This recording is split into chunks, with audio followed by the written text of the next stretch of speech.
días tengan todas, todes, todos en esta 20ª Semana Cultural de la Diversidad Sexual, convocada por la Secretaría de Cultura a través del Instituto Nacional de Antropología e Historia, la Coordinación Nacional de Antropología, la Dirección de Antropología Física, el Instituto Mexicano de Cinematografía y la plataforma Filming Latino. Les damos la bienvenida a la continuidad de las actividades este jueves 9 de septiembre. Y para ello se encuentra con nosotros la maestra Verónica Paredes del CESMECA, quien conducirá la actividad de conferencia magistral de la doctora Paloma Bonfil Sánchez, una visión crítica sobre el género y violencia en poblaciones indígenas en tiempos de la COVID-19. Buenos días tengan y adelante, Verónica. Buenos días a todos. Vamos a presentar a la doctora Bonfil Sánchez. Ella es licenciada en Historia por la Facultad de Filosofía y Letras de la UNAM, con especialidad en Etnohistoria por el CISANA. Cuenta con maestría y doctorado en Sociología Rural por la Universidad Autónoma Metropolitana de Xochimilco. Sus principales líneas de investigación abarcan mujeres indígenas, ciudadanía y participación política, violencia de género, políticas públicas, derechos, salud sexual y reproductiva y acceso a la tierra. Cuenta con muchas publicaciones, entre ellas Guía Didáctica para una Cultura de Igualdad y la No Violencia, Derecho y Salud Sexual y Reproductiva entre Jóvenes Indígenas hacia la construcción de una agenda necesaria, del cual es coautora junto con Andrea Castillo y Elvia Rosa Martínez. Y también tiene la publicación Democracia en Deuda, el costo de la participación política de mujeres indígenas. Todas ellas publicadas por instancias nacionales. Damos la bienvenida. Por favor, doctora, tiene 45 minutos para su participación. Bienvenida, gracias. Muchas gracias. Buenos días a todas, todos y todes. Primero que nada quiero agradecer la invitación para compartir con ustedes algunas reflexiones en ocasión de esta 20ª Semana Cultural de la Diversidad Sexual, que pues es un espacio y una oportunidad para hablar sobre diferencias, hablar sobre particularidades, hablar sobre derechos y hablar sobre desigualdades. La doctora Yesenia Peña y el equipo que coordina la organización de esta Semana Cultural de la Diversidad Sexual me han pedido que comparta con ustedes algunas reflexiones sobre género y violencia en población indígena en el marco de estos tiempos del COVID. Y esto ha sido como un reto mayúsculo, porque, bueno, yo quiero abordar esta reflexión desde la perspectiva de la diversidad, como una diversidad cultural, como una diversidad social, que nos hace pasar como transitar por nuestras vidas con unas identidades definidas o múltiples que son también sujeto de desigualdades. Entonces, desde allí quiero como exponerles un poco estas reflexiones que esperan ser pues una provocación. No sé si puedo compartir. ¿Sí? Sí. Ok. Me dicen si ya se ve. ¿Se ve? Ya sí. Se ve. Ya se está viendo, doctora. Perfecto. Bueno, entonces nos vamos. Entonces, bueno, centrándome en el tema de qué es esto, de una perspectiva crítica sobre la violencia, a partir de género y violencia, quiero hablar de la violencia de género. La violencia de género entendida como una vivencia totalizante desde la perspectiva de la población indígena y particularmente de las voces femeninas de distintas posiciones y distintas experiencias, pero finalmente femeninas. A partir de eso sí, en la medida en que nosotros transitamos por esta existencia en cuerpos e identidades sexuadas, no necesariamente binarias, pero sí sexuadas y también culturales y también como enfundadas en pues en esto que es nuestra apariencia física. La violencia de género aparece para la mayoría de la población indígena, como lo iremos viendo, y de las mujeres en particular, como una vivencia totalizante que marca prácticamente todas las esferas de su existencia.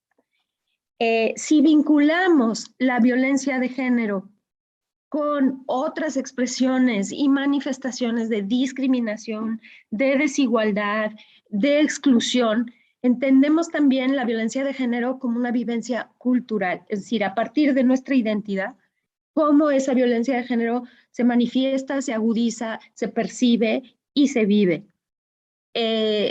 Al mismo tiempo, bueno, como otra parte de la identidad está el tema de la violencia de género como una vivencia sexuada, es decir, cómo podemos vivir, cómo podemos interpretar la violencia de género hacia niñas, adolescentes, mujeres y varones y también identidades no binarias, como a partir de estas definiciones sexuales. Y finalmente, pensar la violencia de género también como una vivencia marcada por la identidad, por la pertenencia a un pueblo indígena, a una cultura étnicamente diferenciada. Entonces, bueno, para entrar como en esa reflexión, quiero retomar la experiencia que han construido, el camino que han venido construyendo ya desde hace casi 30 años. Las mujeres indígenas, no solo en México, sino en otros países de América Latina, pero también de América del Norte. Perdón, déjenme tomar agua, se me está yendo la voz. Para construir una mirada de la violencia que se ejerce sobre sus cuerpos, sobre sus vidas, sobre sus capacidades de movilidad, sobre su autonomía y a veces incluso sobre sus posibilidades como de pensamiento, opción y creación. No solamente desde dentro de sus pueblos, comunidades, familias y círculos íntimos de relación, sino también hacia afuera. Entonces, en todo momento quisiera pedir como que pensáramos para entender una mirada, llamémosle crítica, de género y violencia en estas dos dimensiones. Los derechos y las vulneraciones desde dentro hacia adentro y hacia afuera, porque la identidad indígena hoy se construye y se sigue entendiendo y se sigue viviendo desde el hecho colonial. Es decir, cuando revisamos los discursos, las propuestas de las voces indígenas frente a la violencia de género, la violencia y el género, encontramos que la vivencia de la discriminación y de la exclusión por el hecho de ser indígenas hoy, hasta hoy, sigue pasando por el hecho colonial y las identidades, digamos, excluidas que surgieron a partir de esto hace ya más de 5 siglos. Entonces, bueno, aquí escogí como el epígrafe de las palabras de la comandante Esther hace ya 20 años en el Congreso de la Unión, porque hablan de cómo la vida de mujeres, niñas y adolescentes está marcada por una serie de señalamientos, ha estado marcada por una serie de señalamientos que significan limitaciones, opresiones, discriminación y violencia. Una violencia, digamos, integral, estructural, vivida constantemente. Eso, ya lo veremos más adelante, no significa una victimización ni una revictimización, una autovictimización, ni tampoco la inmovilización, sino que a partir de estos reconocimientos de lo que sucede dentro y fuera de sus pueblos y comunidades, de sus familias y frente a la sociedad nacional y a la sociedad no india o a la sociedad desindianizada, cómo se vive esa discriminación, cómo se vive esa exclusión y cómo se reconoce y se le da nombre a la violencia y por tanto se buscan las soluciones para revertirla. Entonces, bueno, para, digamos, el planteamiento crítico de género y violencia del que yo quiero hablar aquí no es un planteamiento mío, es un planteamiento que se ha venido construyendo desde voces diversas, indígenas, de mujeres. Yo voy a tomar en este caso el discurso de mujeres, porque hoy tenemos también un discurso de género, de violencia desde la diversidad sexual. Sí existe, sobre todo en México, pero sobre todo en otros países de América Latina. Sin embargo, yo hoy quiero hablarles un poco de esta perspectiva crítica al género y a la mirada de la violencia y las respuestas que nuestra sociedad ha buscado para ella a partir de la experiencia y el discurso de las mujeres de los pueblos indios. Entonces, bueno, desde allí, pues voy a pasar a darles como un marco de referencia que me parece necesario para poder entender desde dónde surge este discurso y esta propuesta para entender la violencia y el género con una mirada de identidades diferenciadas.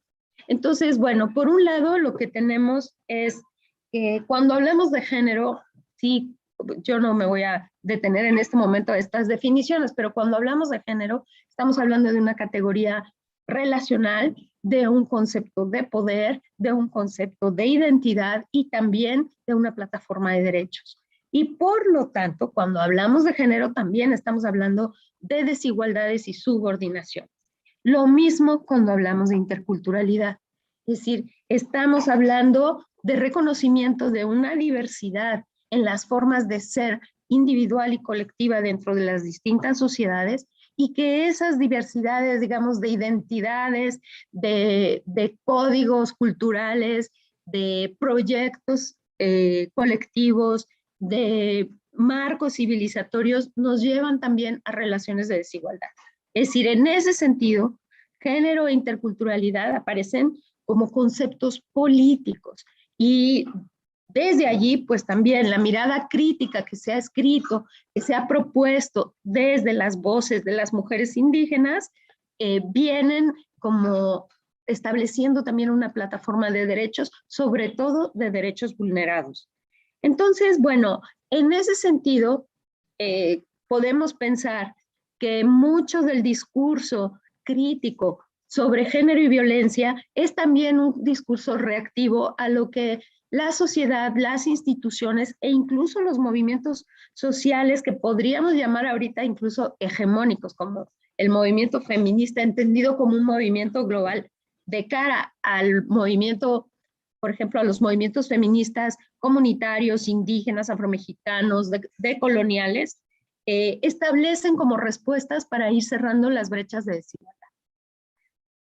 Entonces, bueno, en ese sentido, a mí me gustaría como subrayar que para poder abordar como estos planteamientos críticos, hay tres conceptos clave que nos permiten pues, vincular esta diferencia, esta diversidad y esta desigualdad sustentadas en identidades no solo sexuales, a partir de pues, una deconstrucción de lo que esto representa. O sea, cuando hablamos de género y de interculturalidad, estamos hablando justamente de la compleja composición, no solo de las sociedades, sino incluso de las personas, porque cada individuo, transitamos y nos ponemos distintas camisetas de identidad en diferentes circunstancias y momentos de nuestra vida y de nuestras relaciones sociales, afectivas, laborales, etcétera. Entonces, bueno, a partir de estos tres conceptos y otros que los complementan,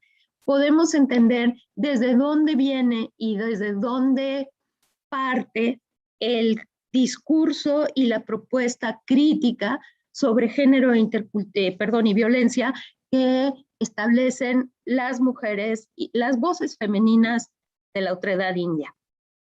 Entonces, bueno, si pasamos a ver género e interculturalidad como estos dos conceptos que fundamentan digamos, los discursos divergentes de género y las propuestas y miradas diferentes de violencia, pasamos entonces a este espacio de la interseccionalidad, este lugar donde los derechos se encuentran a partir de identidades complejas, múltiples y cambiantes, de dinámicas sociales, de alianza, digamos, de cooperación y conflicto, en las que las personas y los colectivos nos vemos como envueltos en distintos momentos del ciclo de vida y de nuestras relaciones. Entonces, el discurso crítico que se abre desde las voces y el pensamiento de las mujeres indígenas retoma esta interseccionalidad de derechos, es decir, la identidad como mujeres de pueblos culturalmente diferenciados, socialmente y económicamente excluidos, discriminados, sujetas al racismo, sujetas a la explotación histórica y por lo tanto también integrantes de colectivos que enfrentan violencias estructurales desde hace muchos siglos, ¿no? Entonces, bueno, a partir de estos derechos colectivos, digamos, o de estas miradas de la pertenencia, también aparecen los derechos individuales como mujeres, como jóvenes, como niñas, como adolescentes, como varones, como, digamos, también como sujetos e individuos que se reconocen dentro de identidades no binarias.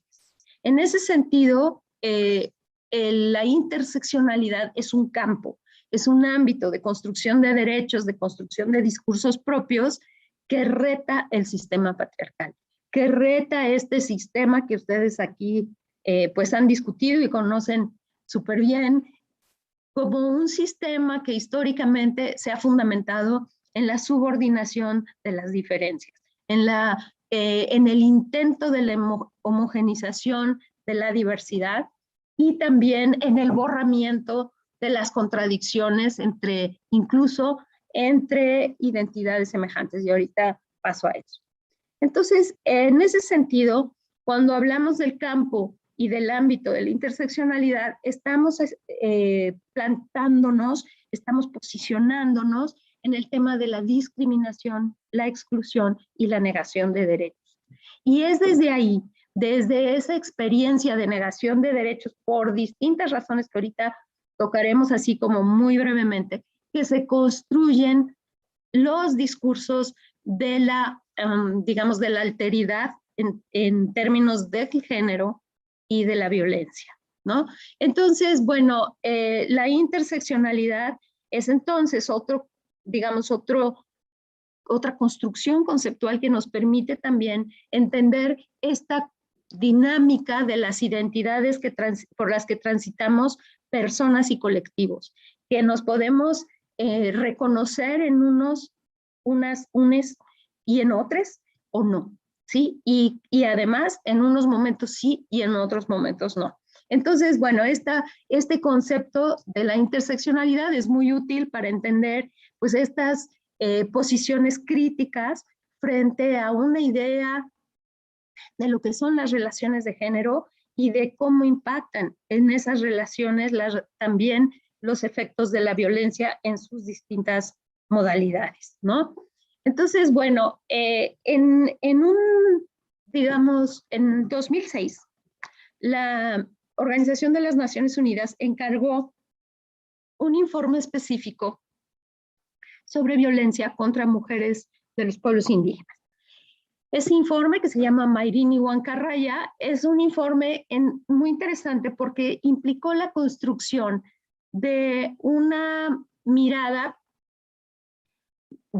sobre la violencia y sobre el género a partir de las voces indígenas, no solo de América Latina, sino también de otras geografías. O sea, están ahí incluidas pensadoras y voces colectivas de África, de Asia, de Europa, de distintas, digamos, pertenencias y experiencias del ser mujer, de la diferencia, de la desigualdad, desde las culturas, pues llamémosle subalternas.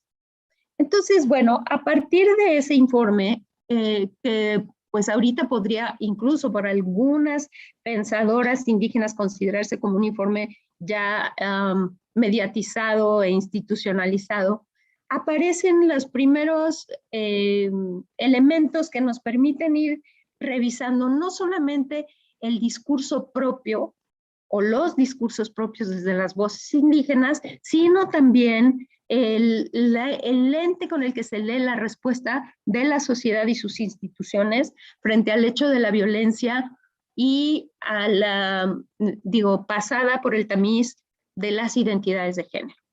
Entonces, bueno, a partir de esta digamos, de estas lecturas y también reconociendo que el género establece una mirada de derechos y una mirada para entender nuestra sociedad desde sus desigualdades más primigenias, lo que encontramos es que la propuesta crítica para revisar el concepto de género y sus aplicaciones en el ámbito de la violencia pasa por reconocer que la diversidad es una riqueza, es un recurso y es además un hecho dado en toda sociedad.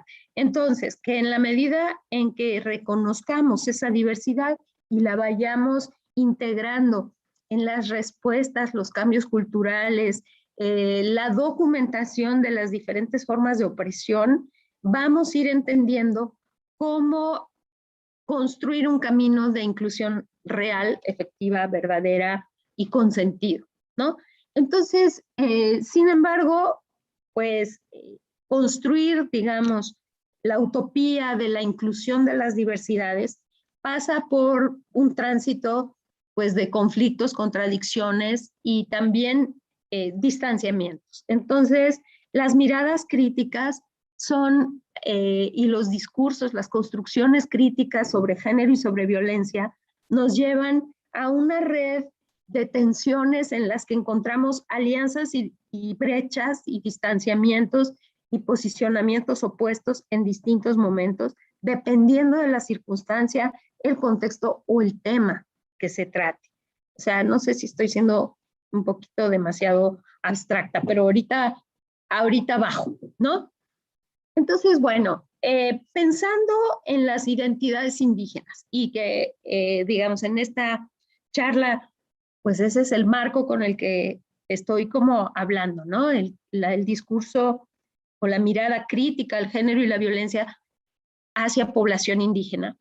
La interculturalidad y la construcción de un discurso de derechos están asociadas a una demanda social, ¿no?, permanente y vigente de los colectivos indígenas por el reconocimiento de sus derechos. Es decir, las mujeres de los pueblos indios señalan que la igualdad de género o los avances en términos de género con todas sus diversidades y propuestas no pueden ser realmente plenos en tanto los derechos de sus pueblos, los derechos colectivos, los derechos territoriales, los derechos, digamos, políticos, los derechos a la identidad diferenciada no sean respetados. Entonces, digamos, desde allí, por eso les decía que la violencia y todas sus manifestaciones hacia las diferentes personas que integran un colectivo indígena pasa siempre con el tamiz del hecho colonial. Es decir, mientras eso no se resuelva, mientras vivamos en sociedades racistas, excluyentes, explotadoras, expoliadoras, y los pueblos y colectivos indios vivan en la pobreza, vivan en la persecución, en el despojo, no hay posibilidades de lograr pues realmente un ejercicio de derechos desde la perspectiva de género. Y viceversa. Si pudiésemos avanzar en el reconocimiento de los derechos colectivos, digamos, en el reconocimiento de las autonomías, de la garantía para el ejercicio de la identidad y para la reproducción cultural de la identidad, sin tomar en cuenta los derechos individuales de las personas que integran los colectivos indígenas, que también están como atravesados por muchas contradicciones, tampoco será posible pensar que los derechos de género y que la violencia hacia los distintos individuos que integran un colectivo indígena puedan resolverse. Es decir, los derechos colectivos en muchas ocasiones se contradicen con los derechos individuales, pero los derechos individuales tampoco pueden ser plenos y los derechos colectivos no están garantizados. Entonces, bueno, esta es una paradoja desde la cual se lee y se posiciona el pensamiento crítico frente al género y la violencia desde las voces de las mujeres indígenas. Entonces, bueno, volviendo a la interseccionalidad, lo que encontramos es digamos, estas divergencias críticas frente a lo que nosotros conocemos más generalmente como el enfoque de género apostado para la solución de la violencia, lo que encontramos es, bueno, digamos, la reunión de sistemas complejos, dinámicos y además situados de estructuras de opresión. Es decir, cuando pensamos en estas posiciones críticas, lo que tenemos que pensar es desde dónde habla la voz que las, digamos, que disiente, desde dónde se posiciona el pensamiento que dice, pues las relaciones de género no son solo las relaciones, digamos, las opresiones de género no son solo aquellas relaciones que establecen la diferencia, desde la diferencia sexual, una desigualdad de derechos. Ya sabemos que género no es solo hablar de mujeres, si bien es un concepto acuñado desde el feminismo, hoy sabemos y se ha superado perfectamente que el género también habla de otras opresiones y otras relaciones entre varones, en generación, por pertenencia étnica, por condición socioeconómica o de clase, etc. Entonces, bueno, estamos hablando de que estas miradas críticas parten justamente de esas identidades que se van moviendo y de esas desigualdades que se van viviendo de acuerdo a distintas circunstancias. Pero sí se coloca, de todas maneras, con el reconocimiento, bajo el reconocimiento de que el sistema patriarcal también está culturalmente determinado. Es decir, si bien es un sistema como omnipresente, funciona de maneras distintas en diferentes sectores de la población. Entonces, al retomar estos sistemas de opresiones para escribir o para construir un discurso propio sobre género y violencia, en el ámbito de la interseccionalidad encontramos finalmente la exclusión, el racismo y la discriminación. Es decir, no estamos hablando solamente desde una identidad sexuada, cualquiera que sea la que queramos asumir, sino de una identidad que también compone la pertenencia cultural,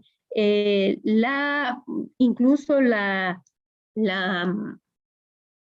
fisonomía, ¿no? Y también la identidad de pertenencia que ya por ese solo hecho es discriminada. Entonces, estamos hablando pues de formas combinadas de discriminación y exclusión.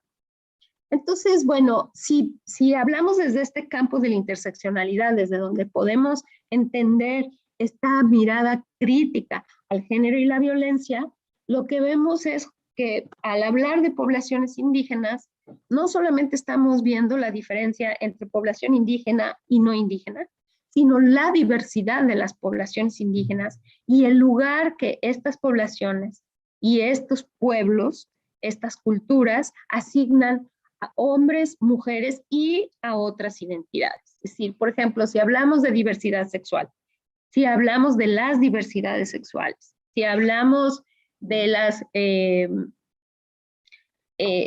sí, por ejemplo, de la identidad gay y homosexual, pues encontraremos pueblos indígenas donde el ejercicio y la opción de la homosexualidad no son mal vistos, no son perseguidos, no son señalados.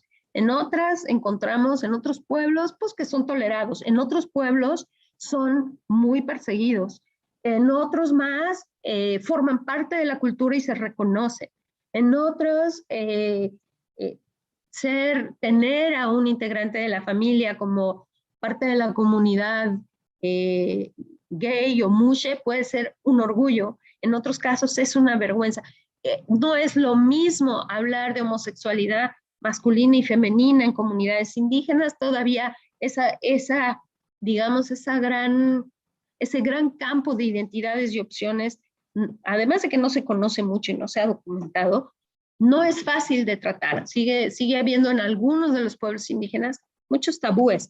Pero el punto es que esta interseccionalidad nos permite entender que cuando hablamos de población indígena y hablamos de violencia y hablamos de identidades de género, no estamos hablando solamente de una construcción distinta a la construcción no indígena, llamémosle así, sino de construcciones diversas al interior de lo que hoy conocemos como pueblos indígenas, que son en nuestro país pues más de 68 pueblos, más de 103 lenguas, y además sin contar con lo que ya tenemos hoy, que son los pueblos indígenas urbanos y también interculturales en sí mismos, ¿no? Las nuevas generaciones, digamos, la importancia de la migración para la construcción de nuevas identidades culturales, etc. Entonces, bueno, en esta interseccionalidad de todas estas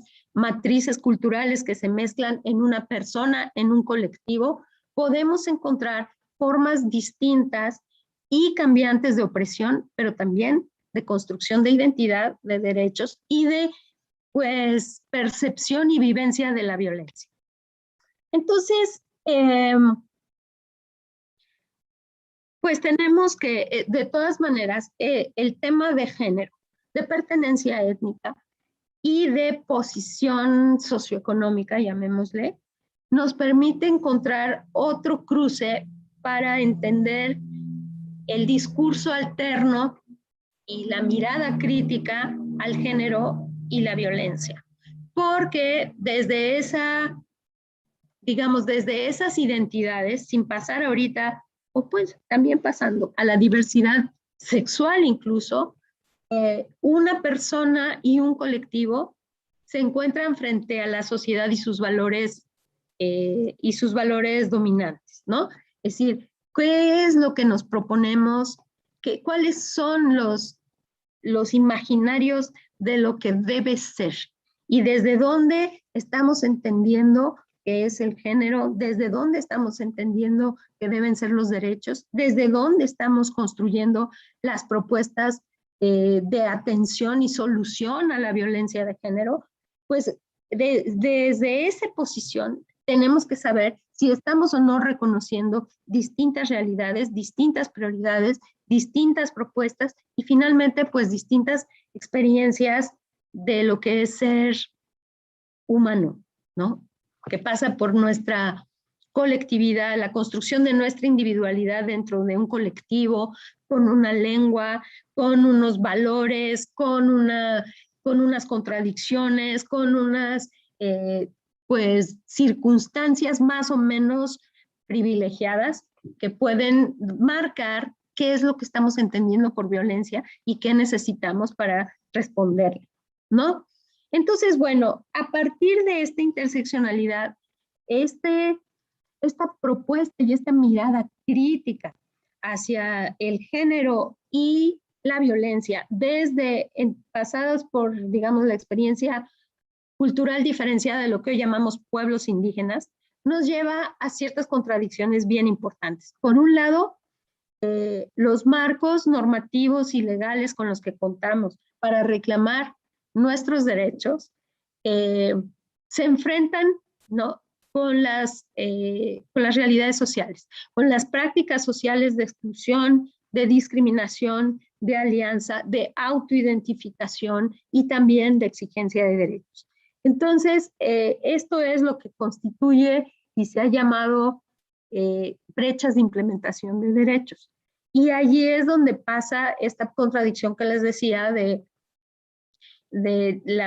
digamos, los derechos colectivos y los derechos individuales también.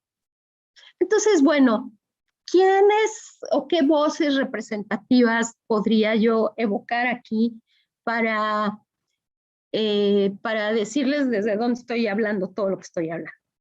Por un lado, tenemos experiencias colectivas y ya también como expresiones desde una, llamémosle intelectualidad femenina indígena en América Latina, que nos hacen cuestionar cómo se construye la idea de género, los derechos, la mirada y la concepción de las desigualdades y también de las violencias, desde, digamos, una posición que siempre es situada, aunque no siempre se reconozca.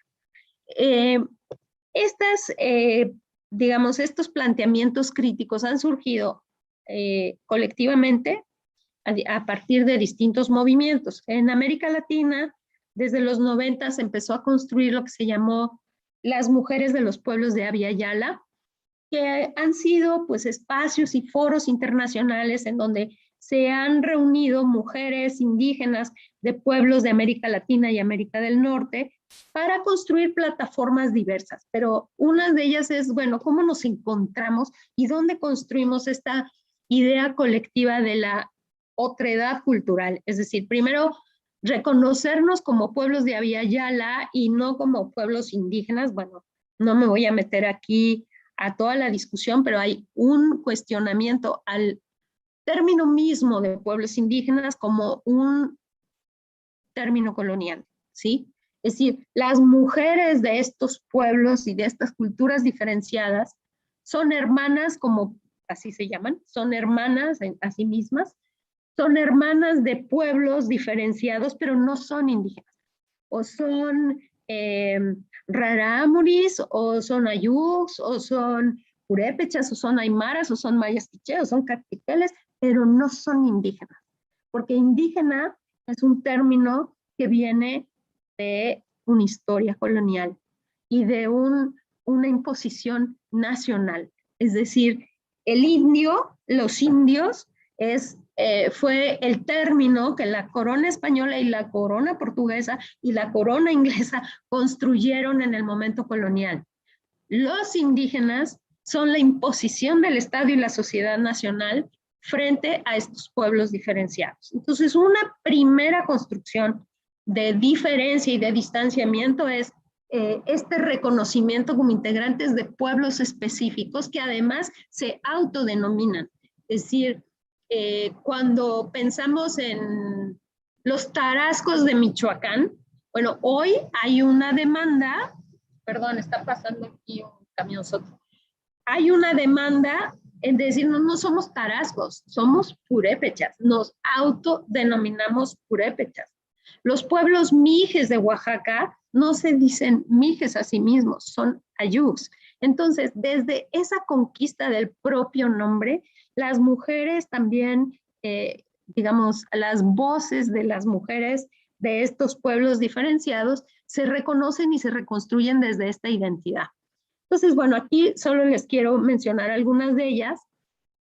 Aura Cumes es una doctora en antropología maya quiché de Guatemala y ella ha venido construyendo un concepto sobre lo que es la identidad de género, la diferencia y la desigualdad, no solo frente a una sociedad tan racista y excluyente como la sociedad nacional guatemalteca, sino también al interior de la comunidad y reconstruye la historia de las estructuras comunitarias de los pueblos indígenas, de los pueblos varios de Guatemala, a partir de entender cómo estas conformaciones políticas, jurídicas, territoriales, también son un hecho colonial y también han ido excluyendo los derechos de las mujeres y de las otras diversidades.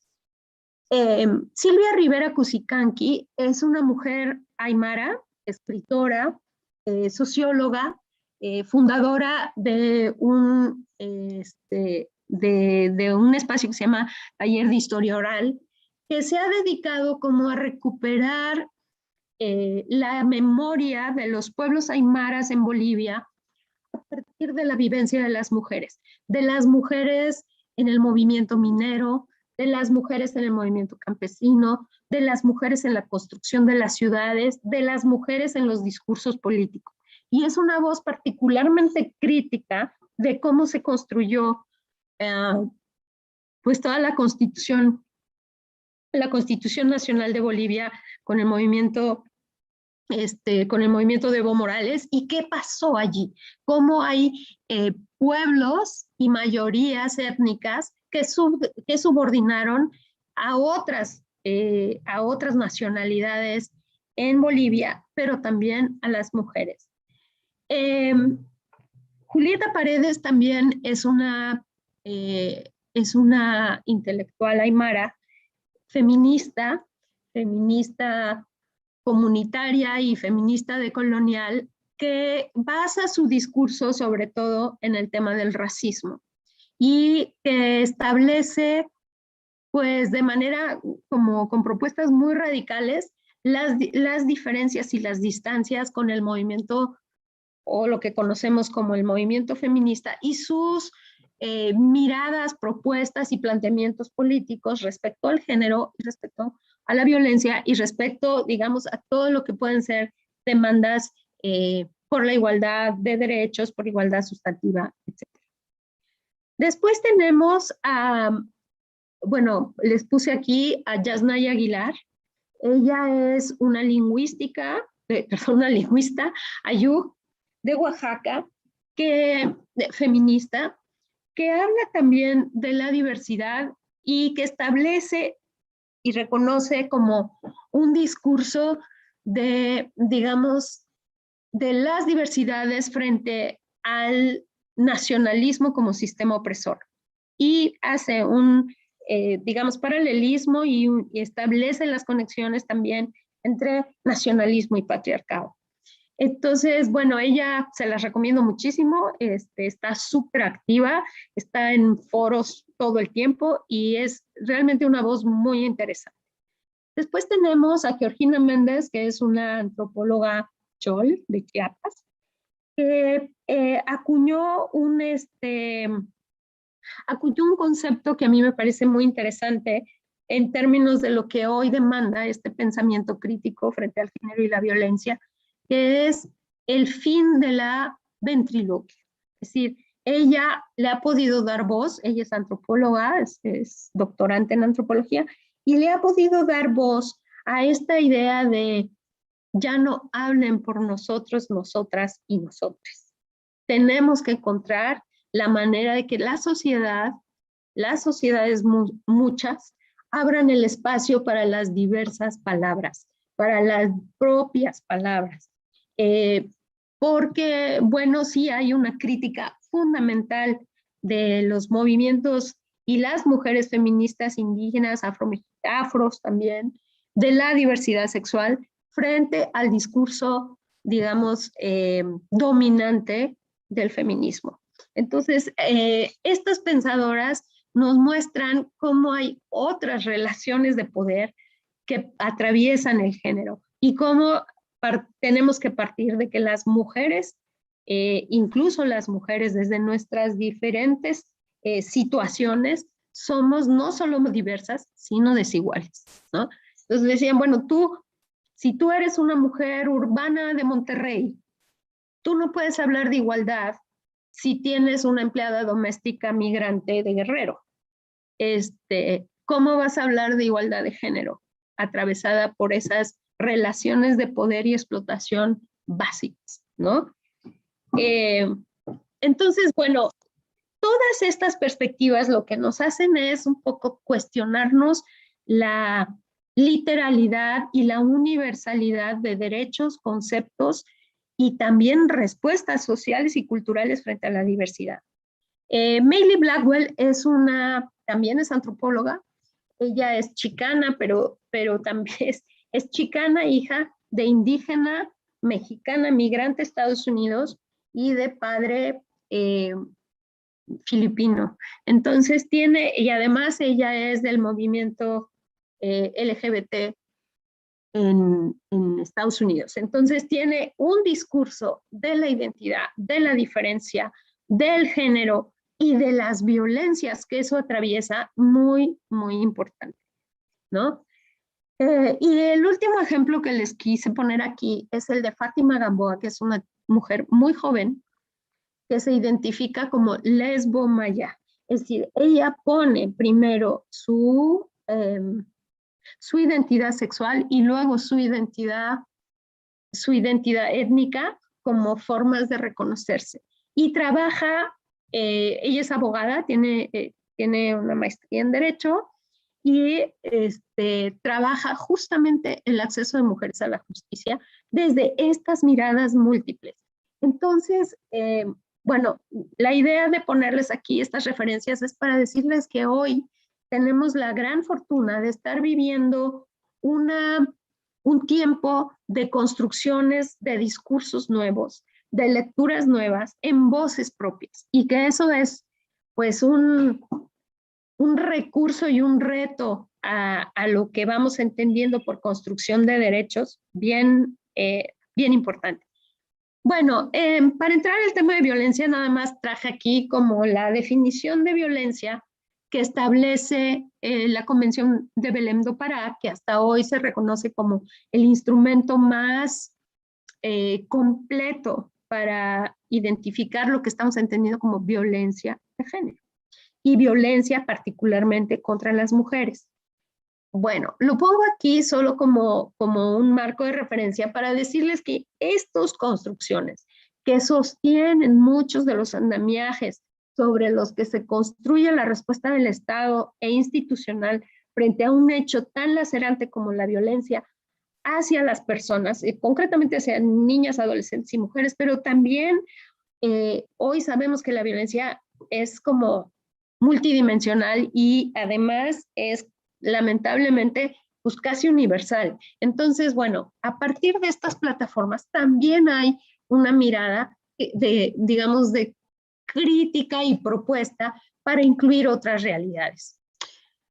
En 1995 se celebró en Beijing la Cuarta Conferencia Mundial de la Mujer, con un foro paralelo de organizaciones no gubernamentales en una ciudad cerquita que se llama Huairú.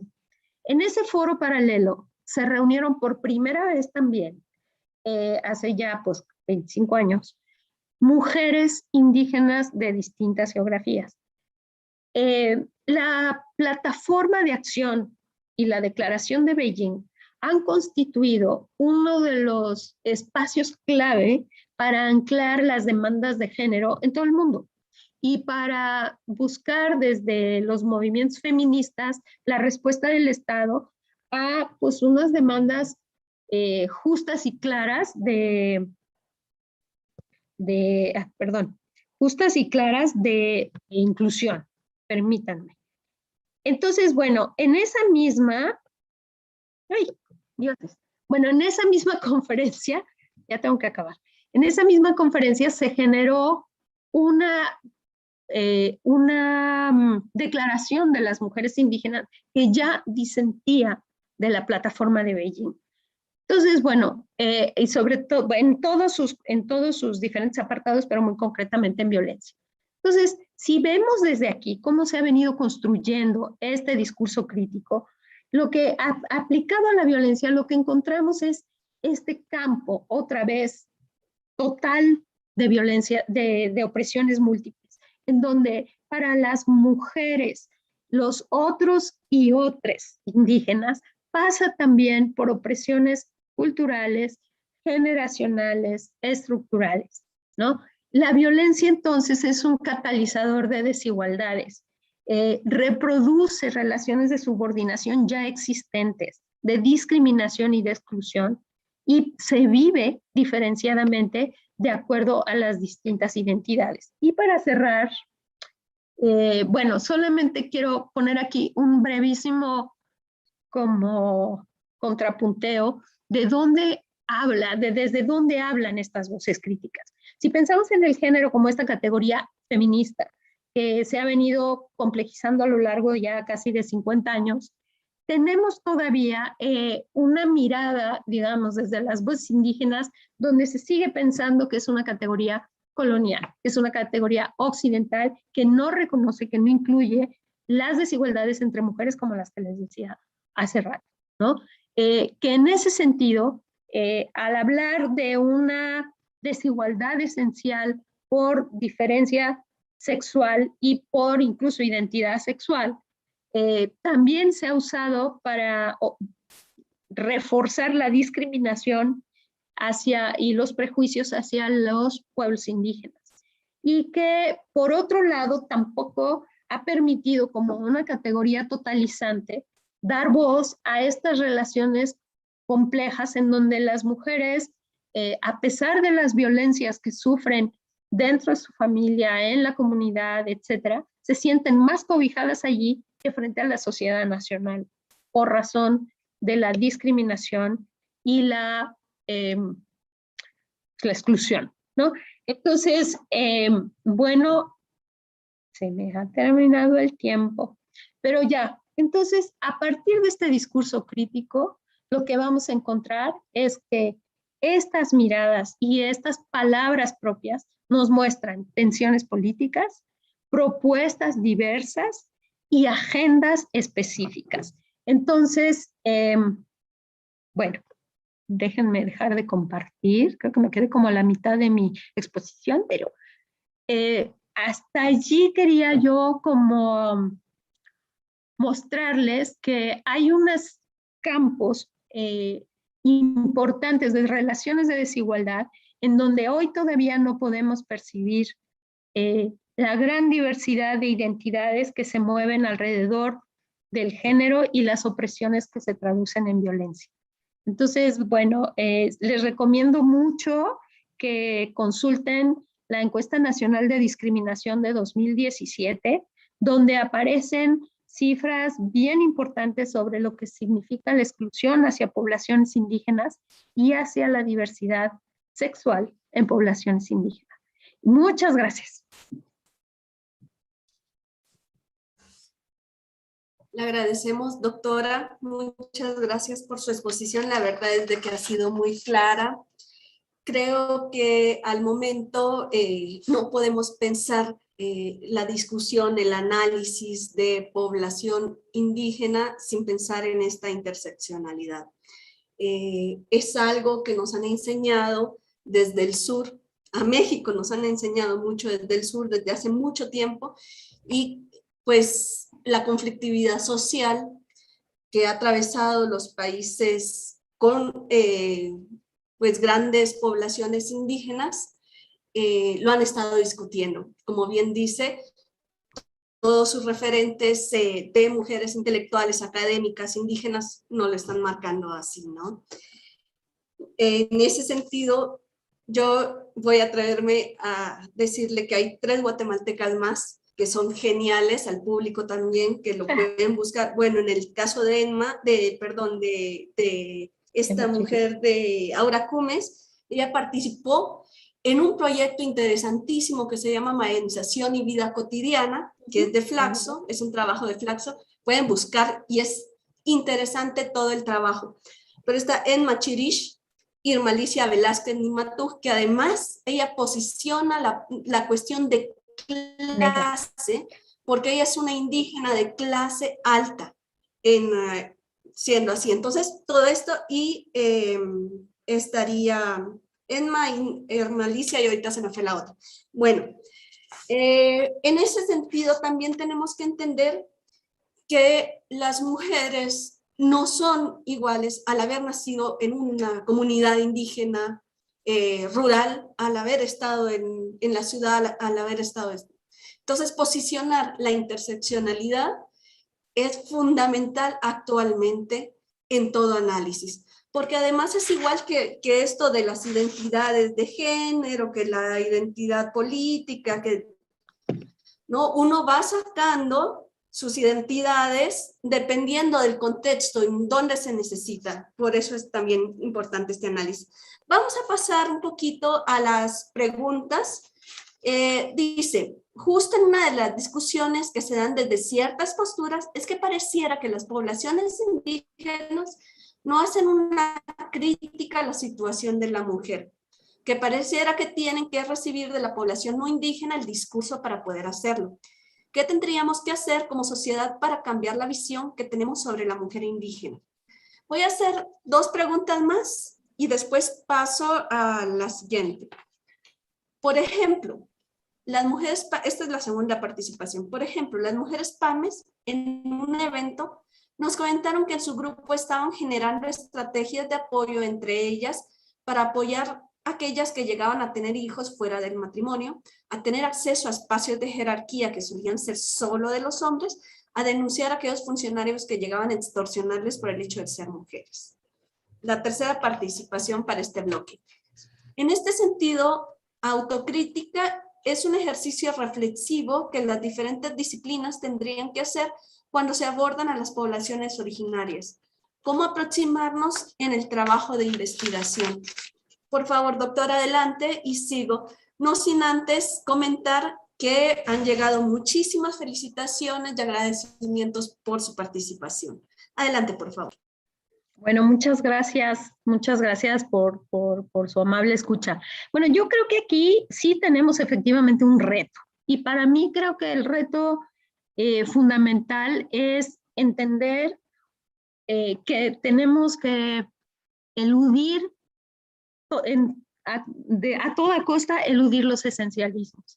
Es decir, cuando hablamos de diversidad, cuando hablamos de desigualdad, cuando hablamos de violencia, cuando hablamos de identidades, no podemos ser totales. O sea, justamente creo que el reto efectivamente para los planteamientos políticos, para las elaboraciones académicas, para la construcción conceptual, es entender que constituimos como redes de experiencias humanas muy diferentes y que de alguna forma esas miradas y esas experiencias que nos llevan a entender y también a percibir y sufrir, experimentar la violencia desde muy distintos ángulos, tienen que tener cabida. Y pues bueno, en sociedades desiguales como la que vivimos, en donde las desigualdades no solo no se cierran, sino que cada vez son más profundas, escuchar a los otros, las otras y les otras es fundamental. Y no tenemos esos espacios socialmente construidos, legalmente establecidos, no los tenemos. Tenemos que pasar por el reconocimiento de nuestras propias contradicciones nacionales, personales, para saber desde dónde estamos hablando de discriminación, desde dónde estamos hablando de inclusión y qué estamos entendiendo. Yo creo que poder asumir estos retos es primero un ejercicio como de escucha abierta y de humildad. Porque, digamos, son como situaciones pendulares y hoy estamos en un momento en donde hay un reclamo por el espacio propio de parte de las voces de la diversidad indígena, no solo de las mujeres, de la diversidad indígena. Entonces, bueno, por un lado sí tenemos que reconocer digamos, la pervivencia de este hecho colonial, ¿no? O sea, sigue siendo la mayoría de la población indígena, sigue viviendo en condiciones de pobreza, sigue siendo discriminada, sigue enfrentando exclusiones e injusticias múltiples. Por otro lado, tampoco podemos pensar que los colectivos indígenas son armónicos, ¿no? Es decir, tenemos espacios donde hay violencias brutales contra las niñas, las adolescentes, las mujeres, pero también contra los niños, también contra los jóvenes, les jóvenes de todo tipo, y también contra la diversidad sexual. Digamos, este tejido fino creo que es el reto mayor para la academia y también para el activismo. O sea, desde dónde construimos plataformas que permitan encontrar lo común y también lo distinto, lo diverso. Para mí ese es un reto. En el caso de lo que mencionaban de las compañeras PAME, o sea, ¿cómo podemos, y de la otra pregunta, cómo podemos transformar nuestra mirada sobre las mujeres indígenas y cómo las percibimos desde lo no indígena, desde la sociedad mayoritaria? Creo que sí es una tarea social de conciencia de nuestro racismo, de conciencia de nuestra verticalidad y de nuestros mecanismos de exclusión. Bueno, son preguntas muy complejas y no tengo más que respuestas generales ahorita, pero espero estar comentando lo que dijeron. Muchísimas gracias. Además, yo creo que toca un punto esencial ahí. También nosotros tenemos que quitarnos de nuestro racismo este esencialismo que tenemos hacia las poblaciones indígenas, ¿no? Es también parte de nuestra construcción como poblaciones occidentales, esencializar esto. Y es parte de lo que se está hablando. Le leo las otras dos participaciones. Tenemos solo 3 minutos para contestarla, pero bueno, la trataremos de hacer. Tendríamos que replantear el concepto de género que solemos usar en las diferentes disciplinas e instituciones. No, teníamos ya solo una pregunta. Adelante, doctora, perdón. Pues sí, yo creo que sí. O sea, hay, bueno, en mi lectura, el concepto de género y la desigualdad que establece a partir de la diferencia sexual sigue siendo válido, pero no puede ser el único. Es decir, no podemos trasladar nuestra idea de las desigualdades de género en una, pues en un colectivo, en una sociedad urbana, clase mediera o europea o algo, a una comunidad, porque a una comunidad indígena o a diversas comunidades indígenas. Hoy en México, por ejemplo, tendríamos que conocer cuál es, digamos, el lugar que las diferentes culturas indígenas dan a las mujeres, a los hombres, a los jóvenes, a los otros. Tenemos en nuestro país, por ejemplo, comunidades indígenas donde las mujeres pueden ser autoridad, otras donde las mujeres no pueden ni participar en la asamblea, otros donde la comunidad, estoy hablando solo de derechos políticos, vota en conjunto, otras donde las mujeres no tienen derecho a voz ni voto, otras donde las mujeres son presidentas municipales, es decir, no solamente asumen la autoridad de la comunidad, sino también la autoridad civil, otros donde las mujeres no pueden estudiar. Todo eso pasa en nuestras fronteras. Entonces, cuando hablamos de las mujeres indígenas, no estamos hablando de las mismas mujeres. No, también, si nos vamos más adentro, no es lo mismo ser una niña que ser una adolescente, que ser una mujer, que ser una mujer mayor, una mujer anciana o una mujer viuda. Las relaciones de poder y los espacios sociales y los recursos que tienes en distintos momentos de tu vida, ¿no? Por razón de generación, siendo mujer indígena o de un pueblo originario, cambian. Por eso les decía, bueno, estas identidades son móviles.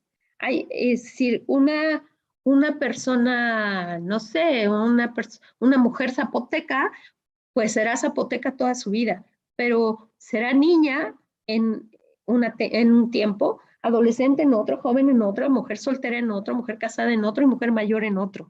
Y eso le da distintas posibilidades para el acceso y ejercicio de sus derechos. Le da distintos reconocimientos en la sociedad.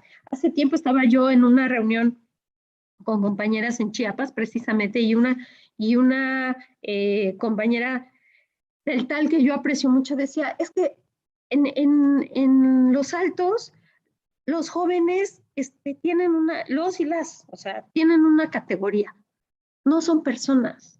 O sea, no importa lo que opinen, no importa lo que piensen, no importa lo que digan, no se les da ninguna autoridad, lo decía ella, no yo.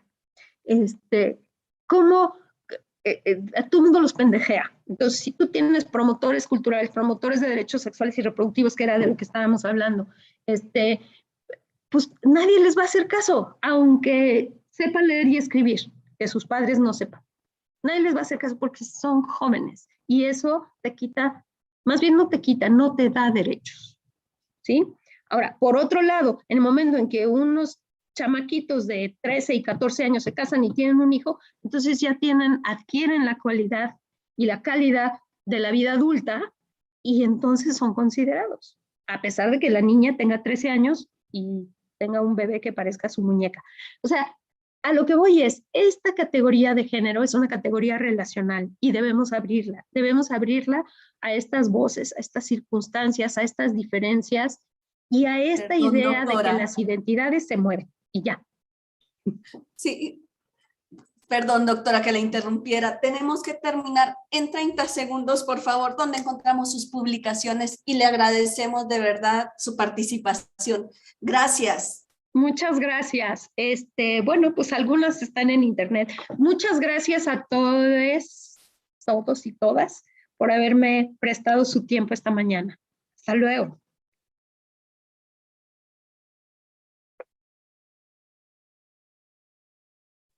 Muchas gracias, agradecemos. Por favor, Yesenia, tienen la palabra. Gracias, doctora. Muchas gracias.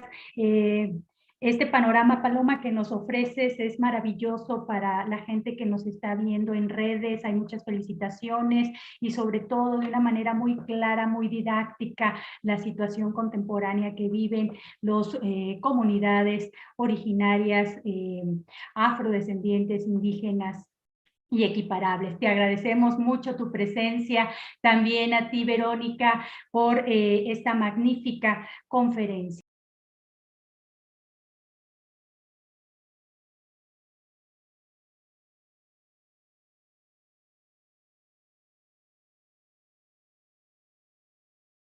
Instituto Nacional de Antropología e Historia. Secretaría de Cultura.